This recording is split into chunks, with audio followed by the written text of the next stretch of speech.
Hello मैत्रिणींनो, तुम्हा सर्वांचं स्वागत आहे एव्हरीवन इज ब्युटिफुल या चॅनलमध्ये. तर मैत्रिणींनो, आज मी तुम्हाला सांगणार आहे, जेव्हा आपण एखादी साडी नेसतो, नवीन असो किंवा आपली रेग्युलरली कपाटातली असू दे, पण जेव्हा आपण काठापदराची साडी नेसतो तेव्हा समोर प्लीट्स असे मेसी होऊन जातात.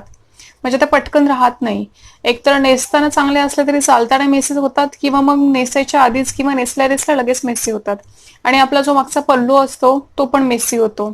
मेसी होतो म्हणजे आपण कितीही छान केला तरी तो असं कुठेतरी एक प्लीट्स बाहेर निघते. मग आपल्या एवढ्या पूर्ण साडीचा एक ग्रेसच निघून जातो. आपली साडी एकतर एक्सपेन्सिव्ह असते, मग थोडंसं असं मेस झालं की मग पूर्ण लुकच तसा व्यवस्थित वाटत नाही. तर याच्यावर काही सोल्युशन आहे का? आहे का? आहे का? येस. हॅलो मैत्रिणींनो, हे बघा, मी प्लीट्स नीट करते आणि याच्यावर सोल्युशन आहे, म्हणजे हेअरचं आयन. तुम्हाला इथं मशीन दिसते, ती हेअर आयन, म्हणजे आपण हेअरला स्ट्रेट करतो ना, ती वाली मशीन आहे.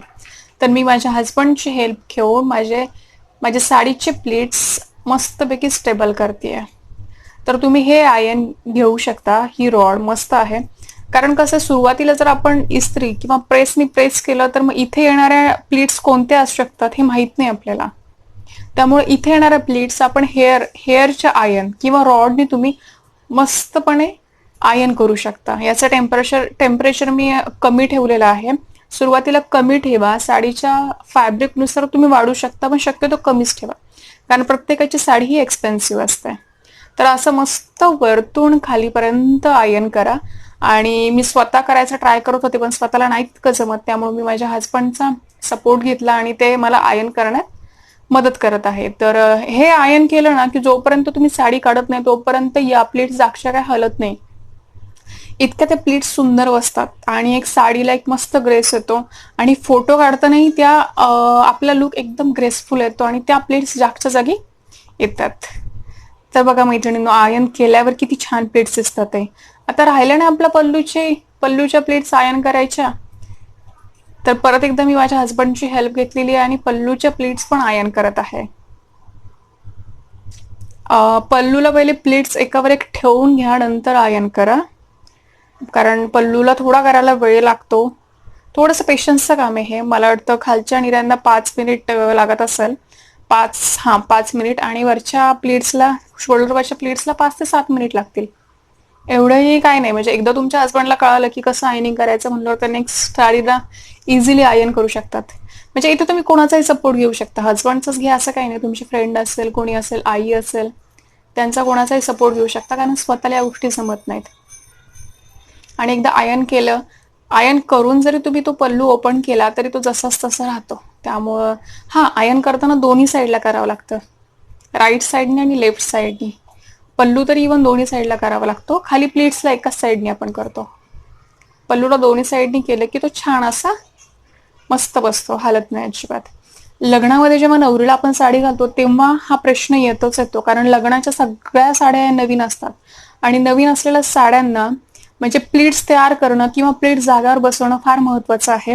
कारण त्यांचे फोटो सतत येत असतात. म्हणजे फोटोग्राफी नेहमी चाललेली असते प्रत्येक विधीला, किंवा नंतर नवरा नवरीचे फोटो.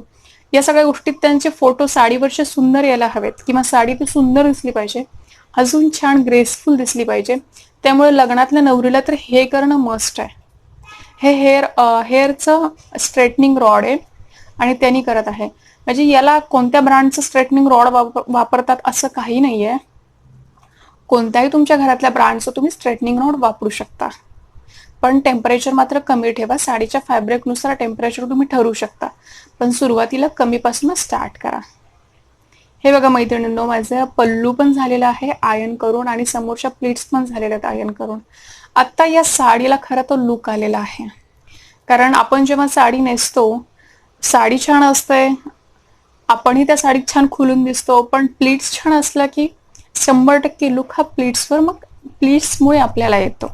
त्यामुळं आयन केलं की अतिशय सुंदर, साडी जागची हलणार नाही असा हा लुक येतो.